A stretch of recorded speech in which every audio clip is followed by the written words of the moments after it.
દિલ્હીથી Ernakulam superfast express ટ્રેનમાં મલાના cream ચરસનો જથ્થો લઈ જનાર 3ને રેલવે એલસીબીની ટીમે ઝડપી પાડ્યા હતા. રેલવે એલસીબીની ટીમ પીઆઈ તરુણ પટેલ અને પીએસઆઈ રવિરાજસિંહ જાડેજાના માર્ગદર્શન હેઠળ પેટ્રોલિંગમાં હતી ત્યારે પોલીસ હેડ કોન્સ્ટેબલ પૃથ્વીરાજસિંહ પ્રવીણસિંહને મળેલી બાતમીના આધારે દિલ્હીથી અર્નાકુલમ સુપરફાસ્ટ એક્સપ્રેસ ટ્રેનમાં મલાના ક્રીમ ચરસનો જથ્થો કેટલાક લોકો બેઠા હોવાની માહિતી મળતા સુરત ખાતે ટ્રેન આવતા જ રેલવે એસીબીની ટીમે તપાસ કરી ટ્રેનમાંથી મૂળ યુપી બક્સાનો અને હાલ મુંબઈ ખાતે રહેતા પંકજસિંહ ધરમરાજસિંહ, બીજો મૂળ મહારાષ્ટ્રના સાંગલીનો અને હાલ મુંબઈ ખાતે રહેતા ગીતેશ સુરેશ મોટકેટે અને ત્રીજો મુંબઈના સાંતાક્રુઝ ખાતે રહેતા શાયલ દિલીપ સાથલિયાને ઝડપી પાડી પોલીસે તેઓ પાસેથી મલાના ક્રીમ ચરસનો 2.30 લાખનો જથ્થો તથા મોબાઈલ સહિત 2.50 લાખની મત્તા કબજે કરી કાયદેસરની કાર્યવાહી હાથ ધરી હતી. ગઈકાલ સાંજે એર્નાકુલમ એક્સપ્રેસમાં કોઈ કેફી પદાર્થ સાથે ઇસમો ટ્રાવેલ કરી રહ્યા છે એવી માહિતી વડોદરા યુનિટના પશ્ચિમ રેલવે વડોદરા યુનિટના એલસીબી બ્રાન્ચ જે સુરતની શાખા છે એમના કર્મચારીઓને માહિતી મળેલી, જે આધારે તેઓ ટ્રેન ચેક કરતાં વડોદરાથી સુરત તરફ આવતા હતા. તે દરમિયાન જે માહિતી મળેલી તે મુજબના જે ઇસમો છે એ ઇસમો મળી આવેલ અને એમને ચેક કરતા તેમની પાસેથી સંદિગ્ધ એટલે શંકાસ્પદ જથ્થો મળી આવેલ,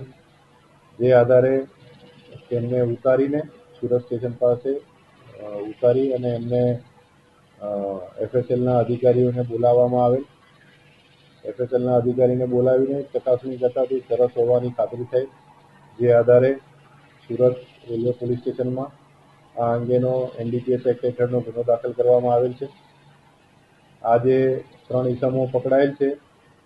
તેઓ પાસેથી 930 ગ્રામ જેટલો ચરસનો જથ્થો મળી આવેલ છે, જેની કિંમત આશરે 2,30,000 જેટલી છે. આ 3 ઇસમો છે એ મુંબઈ મહારાષ્ટ્રના રહેવાસી છે અને અલગ અલગ વ્યવસાય કરે છે.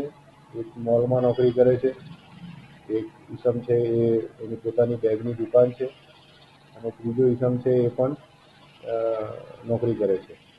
પ્રાઇવેટ નોકરીઓ કરે છે અને આ લોકો હરવા ફરવા માટે થઈને હિમાચલ પ્રદેશ, વૈષ્ણોદેવી તેમજ મનાલી ફરવા ગયેલા. ત્યાંથી આ જથ્થો આવનાર હોળી ધૂળેટીના તહેવાર નિમિત્તે ભાંગ હોવાનું કહી તેમને ત્યાંથી એ લઈને આવેલા હતા, પરંતુ એ ચરસ હોવાનું જણાઈ આવેલ છે. આ આરોપીઓની સઘન પૂછપરછ કરીને અને વિગતવાર હજી પૂછપરછ કરીને આગળની કાર્યવાહી કરવામાં આવી રહી છે. હાલમાં તેઓના દિન 3ના રિમાન્ડ મેળવવામાં આવેલ છે અને રિમાન્ડ દરમિયાન વધુ પૂછપરછ કરી ખરેખર આ જથ્થો કોની પાસેથી લાયા છે અને કોને વેચવાના હતા તે બાબતની તપાસ ઊંડાણપૂર્વક રીતે કરીને આગળની કાર્યવાહી કરવામાં આવનાર